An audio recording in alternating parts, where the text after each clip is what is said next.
Okay, welcome everyone to the Intergovernmental Affairs Committee special meeting, Wednesday, January 6, 2021. We are having this meeting to have the opportunity to speak with Representative Caldier about our legislative agenda. So welcome, Representative Caldier. I'd like to go ahead and just call the meeting to order and I guess call roll. So Robin Denson, City Council. Tracy Markley, City Council. Lee Rodenberg, City Council. And then we have Josh Decker, Josh Weiss, Annika Vaughn, and Bob Larson. I think we've got everybody. Okay, so I know we've got limited time with Representative Caldier now that she's busy with sessions. So Representative Caldier, we thought we'd just review the legislative agenda. I assume you have a copy of that? Yes, and I'm trying to pull it up again right now. I just got done looking over it. No worries, we'll review it, but obviously we're here to hear from you more than us, and we'd love to hear what some of your priorities are this session as well. So we've got a couple key asks that are very consistent with what we've asked for in the past. We've tried to carry those forward. We've got some transportation budget requests, which will look familiar to you. We've got 3 requests that would total about 1.16 million. And you've got those detailed out. It's a signalized meter, the eastbound Burnham Drive approach to Oregon, adding a northbound Pioneer Way right turn lane, and adding an eastbound Watchet off-ramp right turn slip lane. And I think you might have toured these last year with our lobbyists. So how are you feeling about transportation this year? Well, at least now we have clarification that the governor can't just veto everything that we put in, but I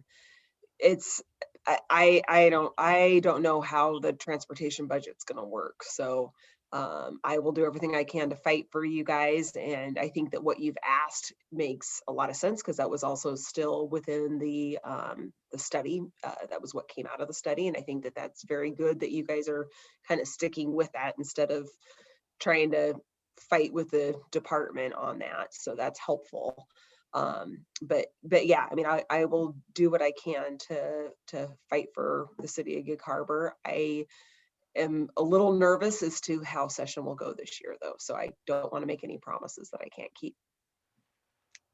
Okay, well, I think unless anyone else wants to weigh in, we heard similar comments from Representative Young and Senator Randall that they, were appreciated that we were being consistent in our asks, and that these items were in the plan and documented as those that would make a real impact to our citizens.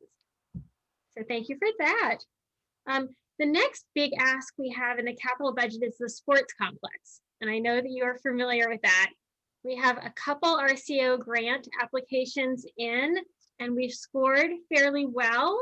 And Mr. Weiss has let us know that we are in the governor's budget for these. So we just want to make sure that you were aware of that and could kind of keep an eye on that for us. Oh, absolutely. Absolutely. We're very excited about that, and with the economic issues the state's having, and the YMCA, who is our partner in this big project, we're just really wanting to make sure that we can continue to move forward with this project. Tracy, did you have anything to add to that? I know the sports complex is near and dear to her heart. Not really anything that hasn't been said before, just to try to make sure that this project goes through and as seamlessly as possible, and that we don't, I guess, do anything to derail it. It's just very important that it goes through for our kids, and not just kids. Yeah, this is a park for all ages. For our seniors, there are sports for seniors to play, for every age and every level of ability. So it's really a great need for our community overall.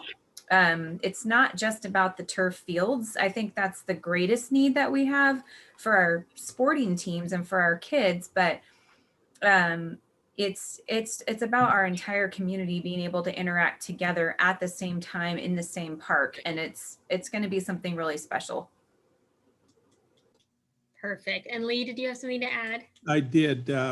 You touched on the state's financial woes and said something about the why, but I was thinking maybe City Administrator Larson could speak to some of the financial difficulties that the Y is having right now and possibly not being able to uphold, or we have to extend our program. So Mr. Larson, could you speak to that?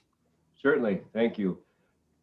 We have been talking to the YMCA with Charlie Davis and Jesse Palmer in particular, and some of their board members on it's still a draft lease agreement for the sports complex fields. And we're getting ever so close, of course, with the disruption now with the current pandemic.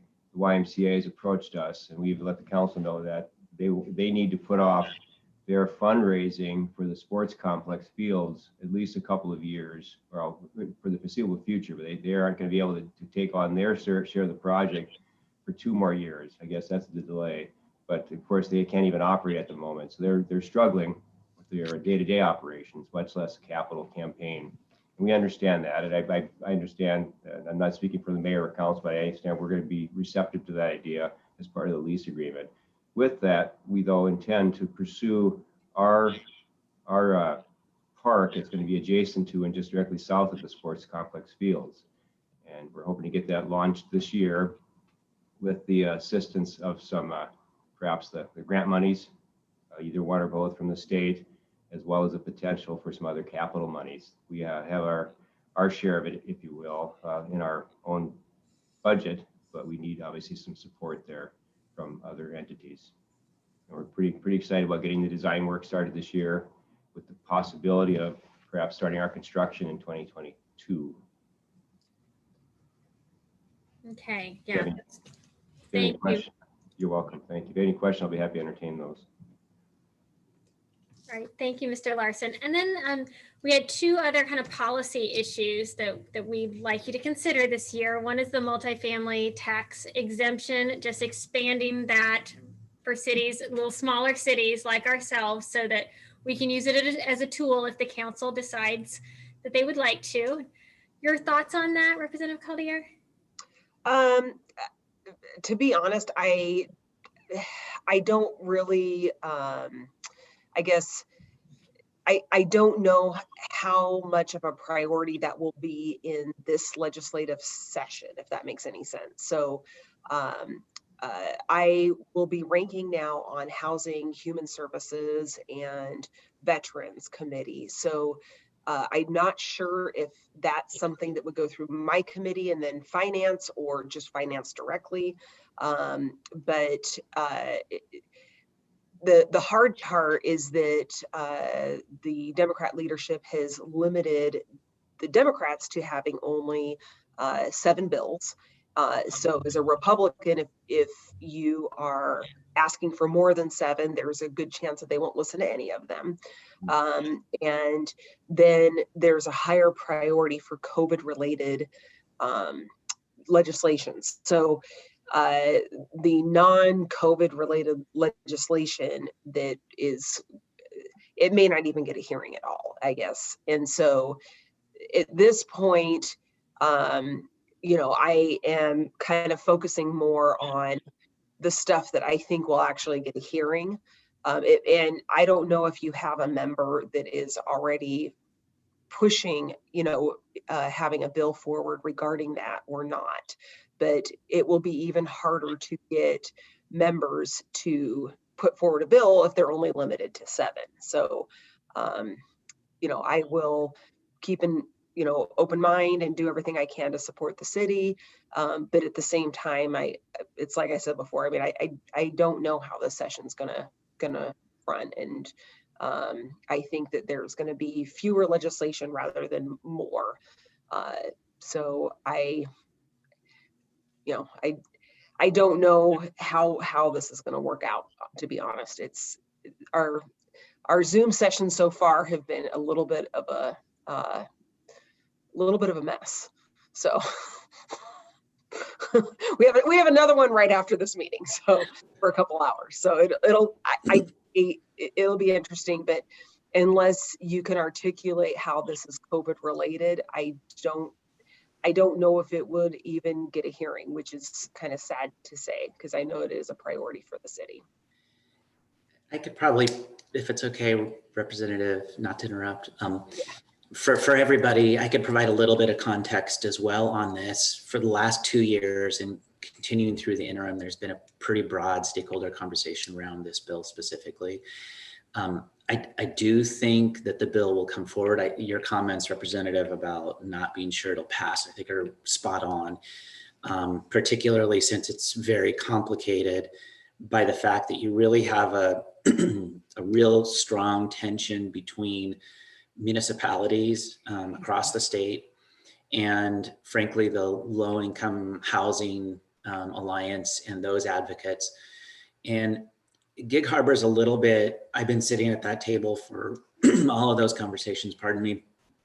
And we're a little bit an outlier because we're, just a small city saying, hey, we just want the ability to use this program. And the majority of the conversation is going around the other jurisdictions who are saying, we already use the program and we want to be able to extend the tax exemption for a longer period of time. And the low income housing people are saying only if you require more affordability requirements. So we're like the little David in the room when all the Goliaths are tromping around. I think you will, Representative, probably the biggest thing you could help us with is making sure that this bill doesn't get so complicated that, yes, they give the city the authority to use the program, but we have to meet all these affordability requirements, all these reporting requirements, all this sort of stuff. So I'll very much, especially now that you're on housing, I'll be in a lot more communication with you on this issue as it just progresses forward, because I think it's something that'll probably, unfortunately, be one of those issues that we talk about all session long, and completely agree with you that, again, may not pass this session. So thanks for your help. I appreciate it. Yeah, and I think that the other thing, okay, hang on here, it says I got 6% battery, I got to plug it in just a second. But so the other thing too is that there are a lot of nuances relating to housing. And last year I put forward a bill that would have allowed home sharing programs to compete for the grant money that's available. And I'm like, oh my gosh, this is a no-brainer, because you can get someone who's homeless into a home for only about $1,000. And I entered this crazy world of fiefdoms wanting to keep their entity. And basically they said, well, the home sharing programs are better than what we do, so we don't want them to have access because they'll get more money and they'll take money away from our crappy program. And I'm like, that is like the worst thing I think I've ever heard to help with the housing shortage, and the housing problems that we have. And I think that's kind of part of the politics. And that's why I am, that's what Josh is saying, where it's like, you've got Seattle that is, that all the legislators who represent Seattle, they have, that they've kind of got a little bit of an alliance to them. And, and so I will see what form it is, who puts it forward, because some people are more willing to like work with you and do the right thing. And some people are kind of more into, the politics of saying, hey, this group or these people hate people who are homeless, and that's why they didn't support it, type of thing. So if it depends on who's running the bill as to whether or not I can actually work with them. And I will do everything I can to put amendments in. And I will tell you that for the housing committee, which is very interesting, they changed it so that there's only there's 6 Democrats and only 3 Republicans, so that they can hopefully, well, I think that they can push forward a little bit of an agenda. And, at the same time, I think that with a lot of the housing issues, a lot of them have to be balanced. And, that there's a lot of nuances that maybe I don't, I'm not even going to say that I know everything about that industry, because I don't. But I am willing to listen to each and every one of you guys. And if you guys are saying, hey, like this particular part of the amendment is bad, and here's why, or this particular part of the amendment is, or the bill's bad, and I will do everything I can to try to fix that. And I think that, you know, Josh and I'll work really well together, but I need you, you know, feel free to reach out to me directly as well, because don't assume that I know something. And at the same time, I mean, you know, Josh is going to be busy trying to talk to a bunch of legislators, and, you know, I think that there's so many questions with this session that we have to assume that, you know, the communication may not be as great as it was in the past, you know, and so feel free to reach out, because it doesn't hurt to have, you know, Josh contact me about something and you guys contact me about something. And I'd rather have that happen, and for me to be fully aware as to what's going on rather than things falling through the cracks. So. Okay. I have a question for either Representative Cloutier or Mr. Weiss. You mentioned, Josh, that we were but a David amongst the Goliath. Our little issue isn't that important. So I'm wondering, are there other Davids? Are there other cities our size that are pushing for the same thing? And would they be in Representative's district, or who else is out there that are in a similar position and we are? No, you know, actually, this is where Gig Harbor is really playing, I think, a big role, because the other smaller cities that are in your situation are represented by AWC, which is good. And Carl Schrader and I are sitting at the table together, and he speaks for sort of the big city family, the large city family, including small cities that are in your position. But I'm there to be able to say, Gig Harbor is a great example of this, and here's why we want to be able to use it. Thank you. Okay, well, thank you for that. The last thing is open public meetings, and Mr. Weiss has let us know that there is a bill that addresses this. I don't know anything about it, so, and I don't know how you feel about it, Representative Cloutier, but it's definitely something we want to keep an eye on.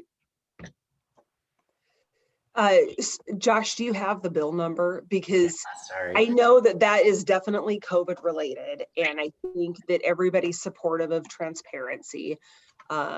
So, and I know that there are significant challenges given COVID, and we're facing those same challenges as well. And I think that it's not the same for the public to not be in person. I think that there's something to be said about showing up in person and advocating for what you want.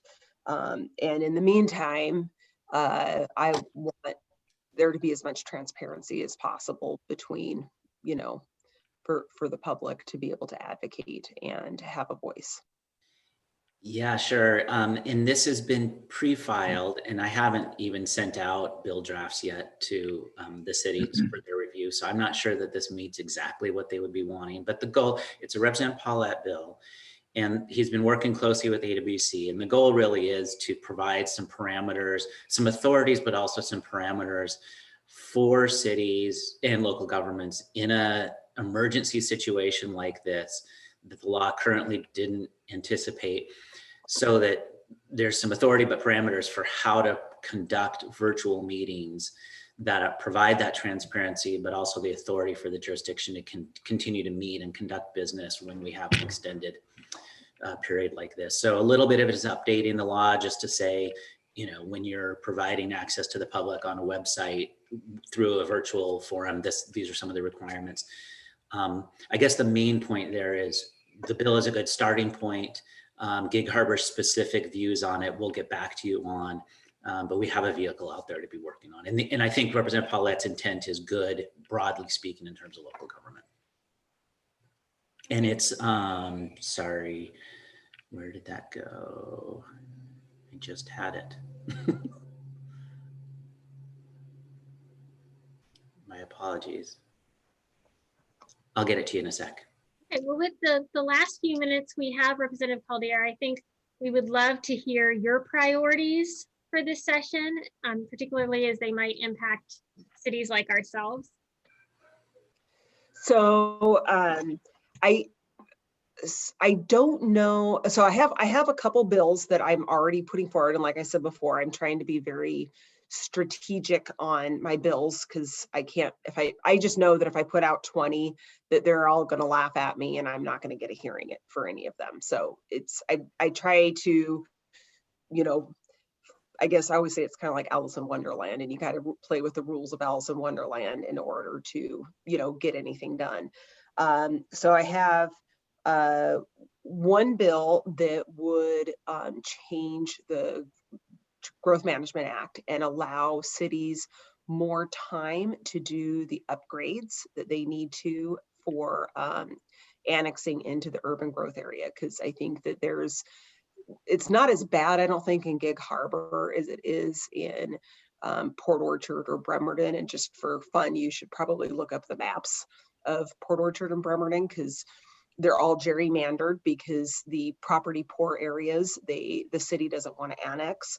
And then the county is like, hey, that's in the urban growth area, so we're not going to fix the roads. We're just going to patch them up.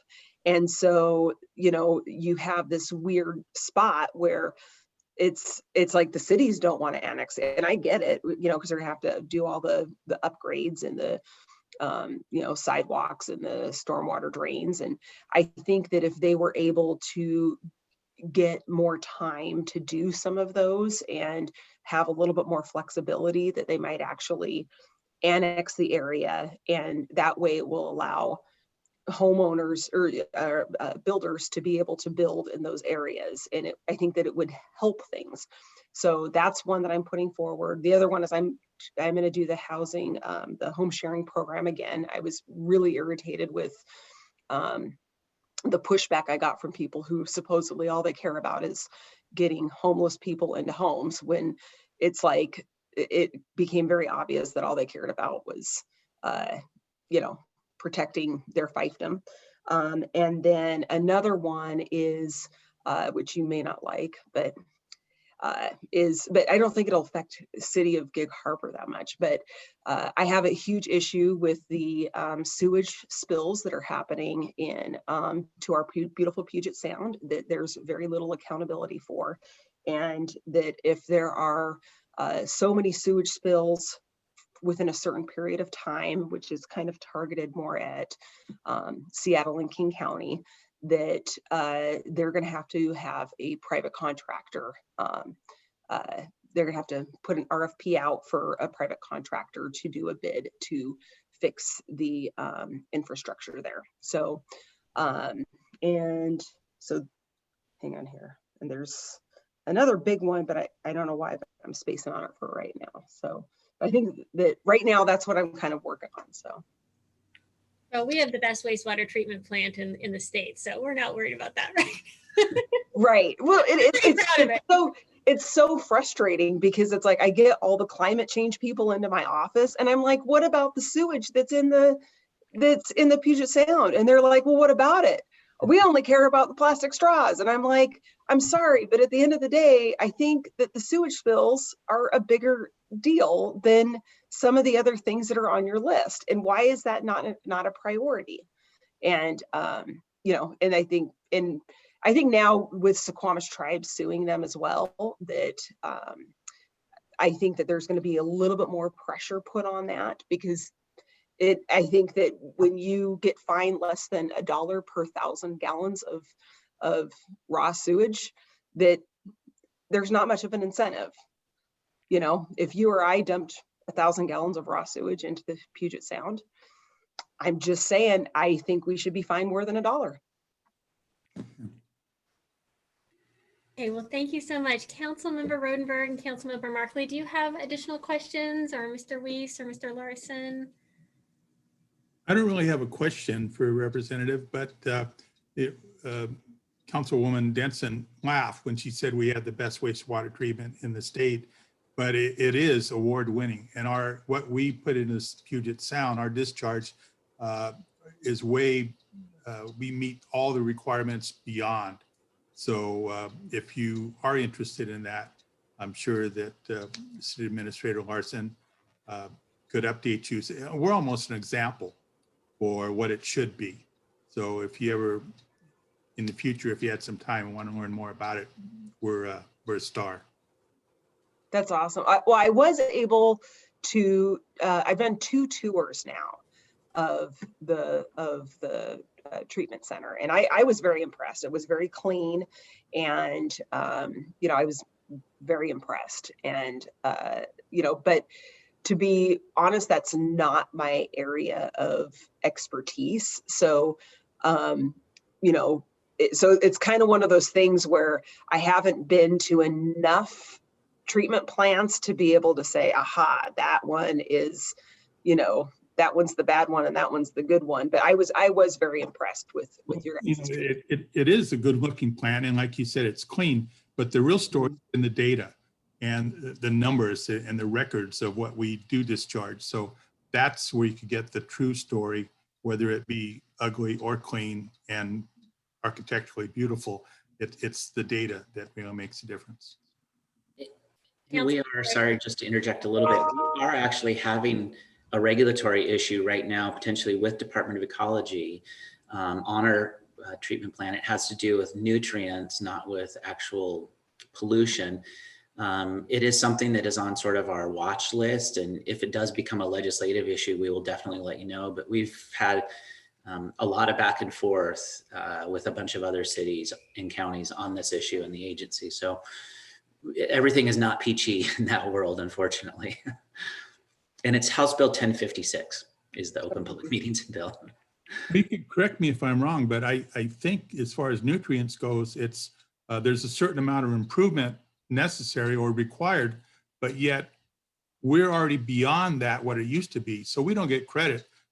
Our baseline is going to be set on what we've already achieved instead of where everybody.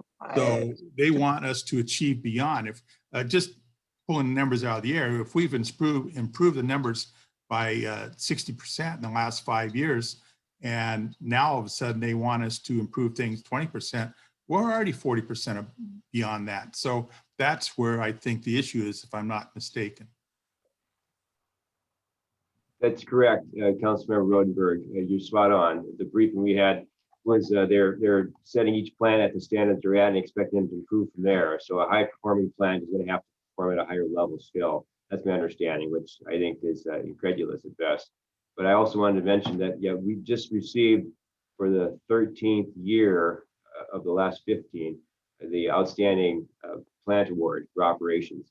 We're a role model. I know that I've asked our crew if they have other folks who come here. They said routinely they have other folks coming from around the state who come and look at our plant. We're looking at the size of the facility, and it's literally it's looking at that as a best practice, frankly. So others are trying to mimic what we do here, and our crew deserves that recognition. In fact, we're just going to be bringing it up on Monday night at the council meeting to recognize our folks. So they're rightfully proud of that. Awesome. Thank you for that, Councilmember Rodenberg and Mr. Larson. And Councilwoman Markley, do you have any last questions or comments? I do. I don't have any questions, but we had our planning and building committee meeting yesterday, and I promised my fellow council people that I would bring this up with you guys today.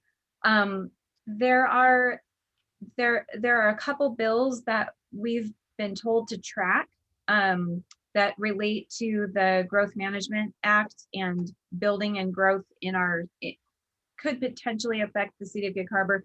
One is a UW GMA omnibus bill. The other one is a Growth Management Act net ecological gain with salmon GMA goal. And one is a climate change resiliency / adding climate change as an additional planning goal of the GMA. So our building department, our community development department, they really, really want us to look at all of the language in these bills. Once they've got numbers, once we have a copy of the full bill, to really read all the fine print, read everything that's in the bill and track it, hopefully with the support of our legislators and the support of Gordon Thomas Honeywell, to make sure that we do not lose any local control. That's the main thing that our planning and building department and our planning and building committee don't want to see happen, is have any kind of sneaky language come into any of these bills that would diminish local control. in regards to the Growth Management Act and growth in general. So we wanted to pass that on to the Intergovernmental Affairs Committee, and hopefully have some dialogue, maybe even between our two committees, just keeping each other in the loop on those bills. And I'm fortunate to serve on both committees, so I can kind of, pass things from this committee to that one and that one to this one in an open public format. So depending on what happens with committees and council people potentially getting moved around to different committees, we'll see what happens. But I just wanted to get that on the record, and I told Councilmember Franich and Councilmember Himes that I would make that known to this committee, that those are really important things that our city staff and our committee are wanting to track and just really keep a tight eye on, or close eye on. Thank you, Councilwoman. And I know that there is that huge push to include climate change, and I have a funny feeling that local control is not going to be part of the climate change agenda. And I also have a funny, I'm even more concerned that it's going to prevent building and also increase the cost of building considerably. So that is going to be one of the bigger, I think, GMA things, and which is another reason why I have put forward the, my sewage treatment bill, because if really at the end of the day that climate change was important, then that should be, we should be addressing that as well. So I appreciate that very much. And on a personal note, I so appreciate your home sharing program bill that you're going to be putting forward. As you know, I'm working with home sharing. I'm the director of a home sharing program now, and I have been so discouraged by what I've seen in regards to grant monies that are supposed to be available and are not, and you're just, we're getting stuck at every turn, and it's really ridiculous in regards to our homeless crisis, what is not being done for our homeless that could be being done for our homeless. So thank you, a very heartfelt thank you for that bill, and I look forward to seeing how that goes. Thank you. Yeah. All right, well, thank you so much for joining us, Representative Caldier, and Absolutely. best of luck in session. Okay. We'll be in touch. Thank you. Okay. Thanks so much. Bye-bye. All right, the next thing we wanted to talk about quickly was Mr. Wiesen. Ms. Vaughn, we're going to just give us a little bit of a heads up about processes and procedures now that we're, launching into session.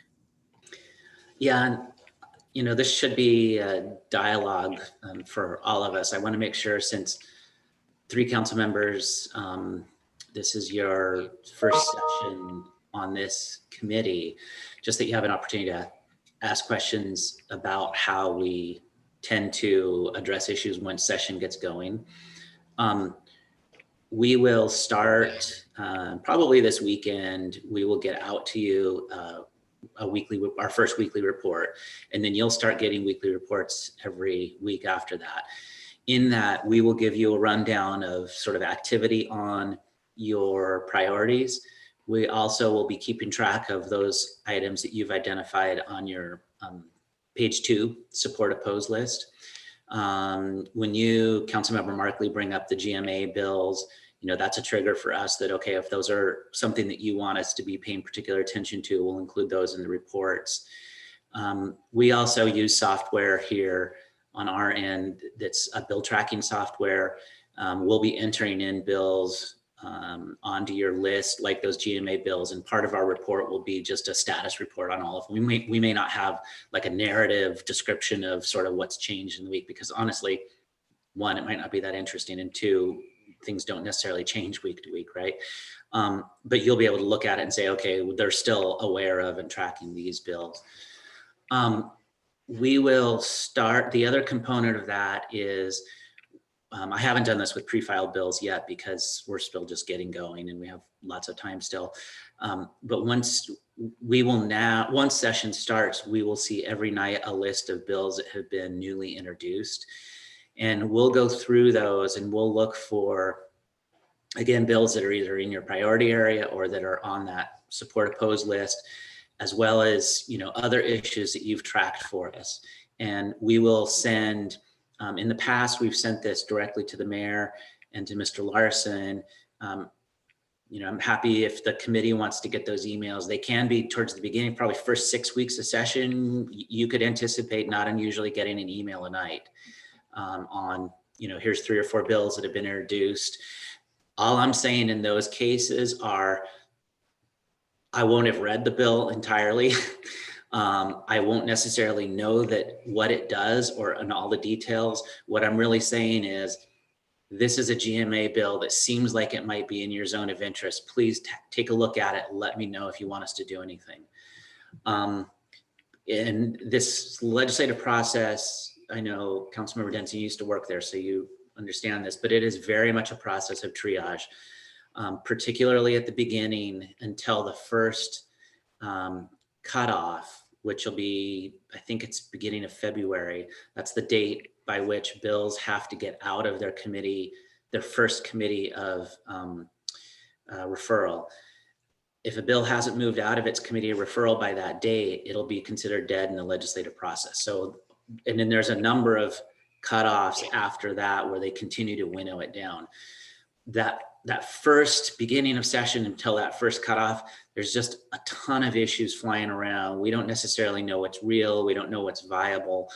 And so there's just a massive volume. As session progresses, that gets narrower and narrower, and we know sort of more about what to focus in on.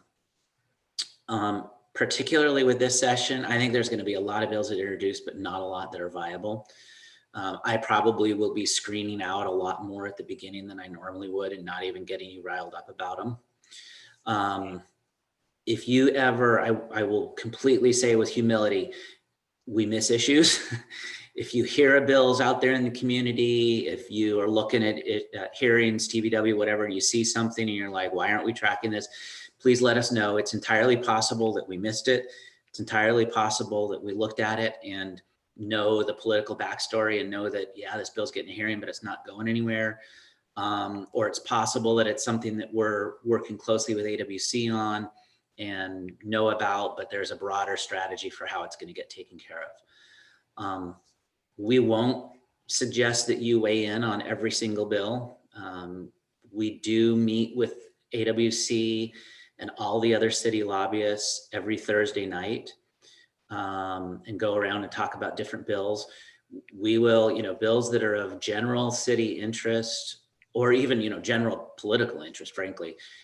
A lot of times we'll look at those and say, we're not going to weigh in as an individual jurisdiction. We're going to let the association deal with it. We're going to keep our focus fairly narrow on what impacts Gig Harbor specifically.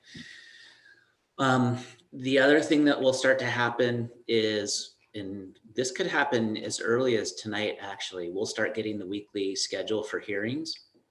I think the first week it probably will be late. So I don't expect this until maybe even Friday for next week, but they'll start to come out more regularly on Wednesday nights. And that will be included in your weekly report of upcoming, and we will only flag hearings that are bills that you've told us you're interested in. But I also will be looking at those and saying, okay, here's a bill coming up. Either one, I need a quicker review on whether you care about this bill or not, because we know it's going to get heard. And in the way the process works, they want you to be on the record as soon as possible in the process. Otherwise, they tend to disregard you later on if you didn't weigh in early. So we try and get in early. But then also, if it's a really high priority bill, we're going to be saying, like, for example, this multifamily tax exemption bill, let's say it gets a hearing. The question I'll have is, okay, does the city want to publicly take a position on it? We can sign in support of that. We could submit an email to the committee. Do we want to have myself, Mr. Larson, the mayor, or a council member testify, or staff testify on it? And that'll be a conversation that we'll primarily have between Mr. Larson and us. The budgets, we do have a number of budget items. The beginning of session is going to be really inundated with bills. The budget kind of lurks out there in the background, and they'll be quietly working on it behind the scenes. And then it really comes into play towards the sort of last third of session. We frankly won't really know much about, for example, the transportation projects. We're probably not going to know. The capital projects, we're not going to know really where they stand until later in the session. We probably will get a meeting at some point with the committee leads on capital budget to make sure that they are briefed on our project and understand it. And that will be just a virtual meeting, and we'll, be working through the mayor and Mr. Larson about how we want to staff that. And otherwise we'll be relying on our delegation to be carrying the water on those issues. We'll see budget proposals. Just a quick note, maybe you guys know this already. The governor came out with his budget proposal. We sent you guys a quick summary of what that did and the things that you cared about the most. The budgets, we will see so there's the operating, the capital, and the transportation budget. There's for each of those, there's both a supplemental and a biennial budget, right? So that's, what is that? 3, 4, 6 budgets for each chamber. So the governor put out his proposal. I actually don't know whether the House or Senate goes first, but one of the chambers will put out their proposal later in session. And then shortly thereafter, the other chamber will put out their proposal. Each of those proposals is like 1,200 pages. So we will get you summaries of those. Usually it takes us about a day to get that out. AWC also does a summary. And so that's good information to use. And we'll share that with you and sort of highlight the things that you care about the most. Obviously, the number one thing is going to be those grant programs for your capital request. The transportation budget for those transportation projects. And we don't know how transportation budget is going to work this year. It's whether there's a new revenue package, whether it's just a supplemental year. We do know that the House is putting out a new revenue package proposal. Probably the second week of session is what we've heard. That will be in discussion probably all session long. So there's also one other thing I just thought of. There will also be opportunities as we're progressing along where, maybe let's take that MFTE bill as an example.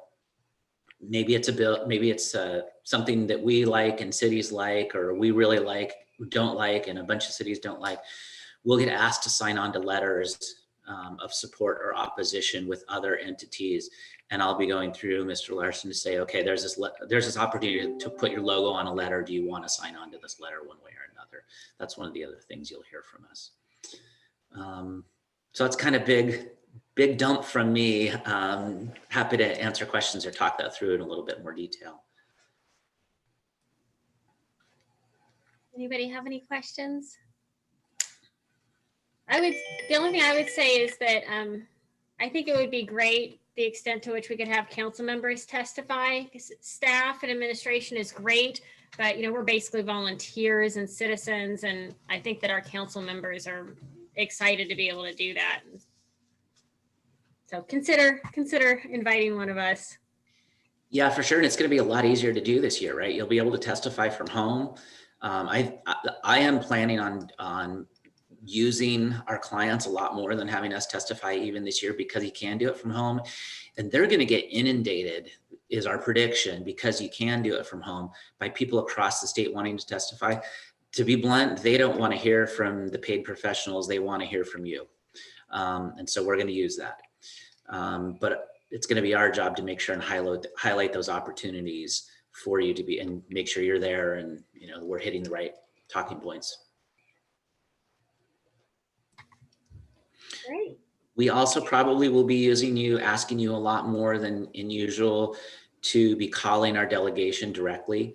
All 3 of your legislators are very responsive to us, to Annika and me.